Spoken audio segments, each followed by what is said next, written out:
Junior డాక్టర్ల డిమాండ్లపై ప్రభుత్వం సానుకూలంగా స్పందించిందని మంత్రి సత్యకుమార్ యాదవ్ తెలిపారు. సమ్మె విరమించి విధుల్లోకి చేరిన జూడాలకు మంత్రి కృతజ్ఞతలు చెప్పారు. స్టైంపెడ్ పెంపుపై ఉన్నత స్థాయి కమిటీ 1-2 రోజుల్లో జూడా ప్రతినిధులతో భేటీ అయి చర్చిస్తుందని వెల్లడించారు. రిటైర్మెంట్ వయసు పెంపు అంశంపై ఎలాంటి తుది నిర్ణయం తీసుకోలేదని అన్నారు. జూడాల అభ్యర్థన మేరకు దీనిని పునః పరిశీలిస్తామని స్పష్టం చేశారు.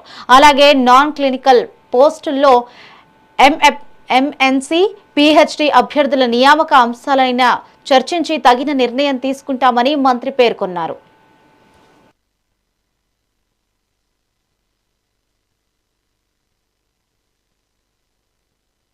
కొన్ని రోజులుగా సమ్మె చేస్తున్న జూడాలు సమ్మె విరమించిన సందర్భంగా ధన్యవాదాలు తెలియజేస్తూనే వారి నిర్ణయాన్ని స్వాగతిస్తున్నాను. కొన్ని రోజులుగా ఈ ఇంటర్న్స్కి, పీజీ స్టూడెంట్స్కి, అదేవిధంగా ఎస్ఆర్ సూపర్ స్పెషలిస్ట్లకు ఇస్తున్న స్టైఫండ్ని పెంచాలని వారు కోరడం జరిగింది.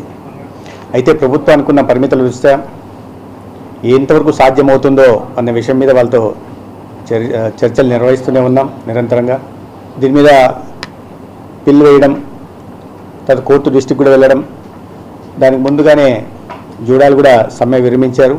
అయితే ప్రభుత్వానికి ఉన్న పరిమితుల దృష్ట్యా ప్రభుత్వం వారి పట్ల చాలా సానుకూలంగా స్పందిస్తూనే పరిమితుల దృష్ట్యా ఏ మేరకు చేయగలం, ఎంత శాతం పెంచడానికి అవకాశం ఉంది, ఎందుకంటే మిగతా రాష్ట్రాలతో కూడా పోల్చుకొని చేయాల్సిన పరిస్థితులు ఉన్న నేపథ్యంలో దక్షిణాది రాష్ట్రాల్లో ఉంటున్న తమిళనాడు, కర్ణాటక, కేరళ, తెలంగాణ ఖచ్చితంగా మనకన్నా ఎక్కువ ఉంది.